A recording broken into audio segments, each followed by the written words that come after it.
Hello, good morning. My name is Muhammad Arsalan, and today I'm gonna make a presentation. My name is Muhammad Arsalan, and I'm the student of Suffolk University, and my course name is Social Health and Care. So, and my student ID is 332512. So actually, we make a groups, but unfortunately, we make a explain in the start of this video. So my all group members, they have no any idea how we can make the videos, and also they have no any knowledge about the presentations.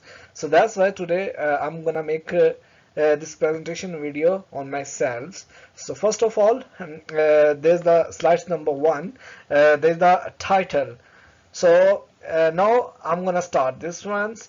So today I'm presenting on a mental health and young people, a crisis in a plain slides. So this is a subjects that sides.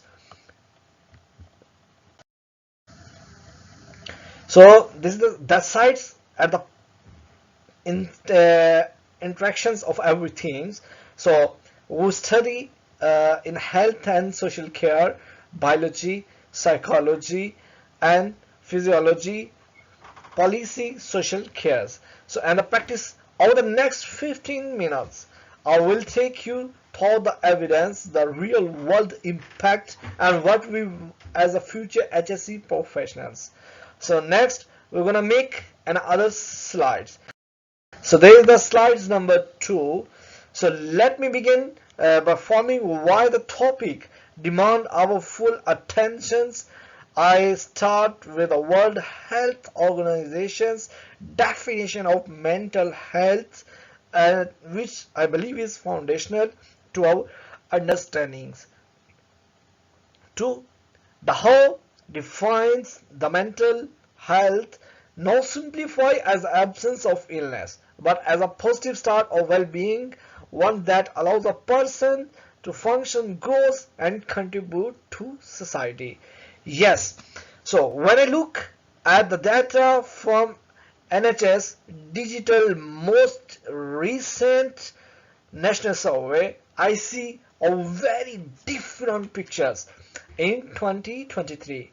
So one in 5 children, so in a 5 children are young people aged 8 to 25 have a problem mental disorders. So that is 20% of our young populations. For teenagers and 17 to 19, the rate is even high, 23.3%. So as the trajectory is a deeply concerning in 2017, the rate of 8 to 16 years old was 12.1%. So next we're gonna move slide number 3. So there's a key definitions. So before I uh, I dive deeper into the evidence, I need to establish a shared vocabulary, some key definitions that will underpin everything I discuss. So first, the House 2022 definition of mental health. So I mentioned this briefly, but I want to emphasize its importance. The how describes mental health as a state of mental well-being that enables people to cope the stresses of life. So next, I'm gonna make a I'm gonna move like slides number 4. So this is the theoretically frameworks. So I want to introduce 3 analytical frameworks that I use to understand this crisis. So these are not just academic concepts, they are practical lenses that inform how I approach youth mental health. The first is a George Egel biopsychological model developed in 1977 and still the dominant framework in a modern psychiatry today. So next I'm gonna move like slide number 5. There is the prevalences of national data. So in the slide number 5 there is the prevalences national data. Let me now present the hard data on prevalences. The NHS digital mental health of children and young pupils survey 2023, therefore provides the most comprehensive national pictures we have. So looking at this chart, I can see the chart's reality.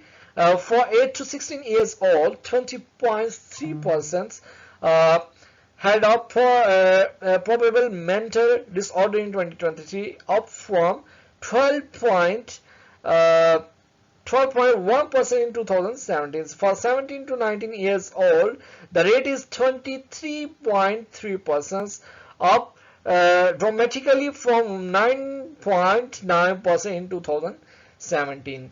So next, I'm gonna move like slide numbers 6.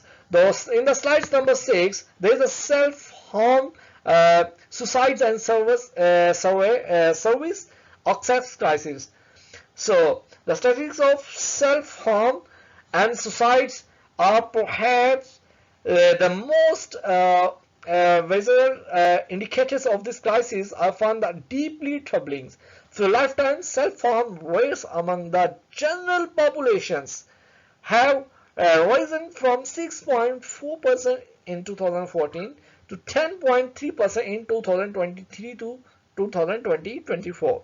But among young pupils aged 16 to 24, the rate stands at 24%, nearly 1 in 4. So 32.8% for 17 to 24 years old have a self-harm or attempted it to some points. So next, I'm gonna move like slides number 7. So in the slide number 7, there is a determinants what drives the crisis. So when I ask why the crisis has emerged and deepened, 4 primary diversities stand out from the evidence. So first, deprivations, the social gradients runs so youth mental health data with striking clarity. Children from the last affluent 20% of households are 4 times more likely to experience seriousness. So mental health difficulties by age 11. So children with a probable mental health disorders are 2.6 times more likely to have parents who cannot afford activities outside with a probable disorder are 3 times more likely to be unable to afford socializing or sports. So next, I'm gonna move slides number 8.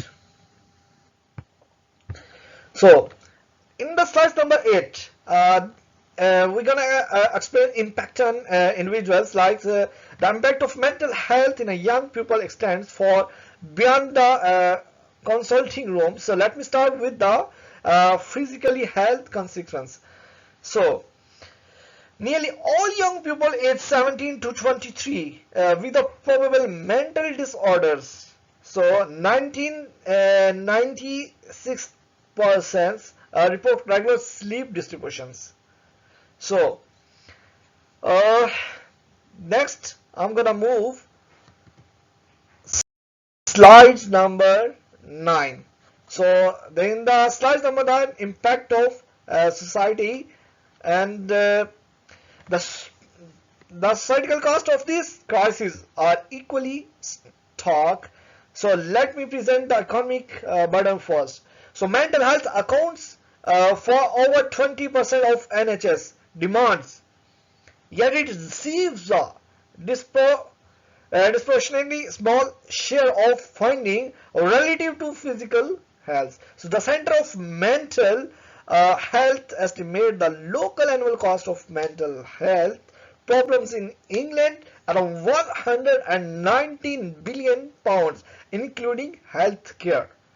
So next, I'm gonna move like slides number 10. So in the slide number 10, there is the safeguarding and ethical practices. The role of the health and social care professional in these landscapes are to both demanding and critical. So let me begin with the legal and ethical frameworks that governs our practice. So every NHS employees, every social workers, every school nurses, every CMHS clinic has a statutory safeguards duty under the Children Acts of 1989 and 2004. So next I'm gonna move slide number 11. So in the slide number 11, so I'm gonna move like this one. So the turning to drug professional rules, the multidisciplinary team in the operationals unit of modern camps. So no single professions can meet the complex needs of a young persons. So the team, physicists, psychologists, social worker, community nurses, youth workers must work together with the young person and their family at the center. So next, I'm gonna move the slides number 12. So in our slide number 12, there's a case study Amara backgrounds. So want to bring this statistics to life through a case study. This is Amara, a 16 years old black British girl whose story in many respects the statistical portrait of UK youth mental health given a human face. Amara lives in poverty in overcrowded housing in an area with high deprivations. Her mother works part-time on a 0 hours, and you know that you can study about the matter through Google.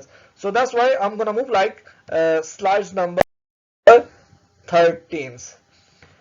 So there is a case study about Amara. So I think so you have to read about Amara through Google. So this is our slide number 14. In the slide number 14, this is the recommendations of practice improvement education strategies. So that's our presentations.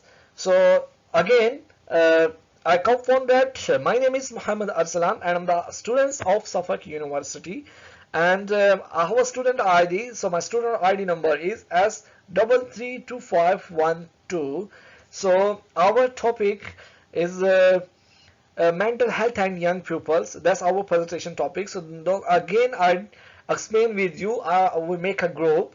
So I'm the only pupils. My rest group mates have no idea how we can make the presentations. They have no any knowledge about the slides. So that's why I'm gonna explains all the slides. So thank you so much. Appreciate. Have a good day.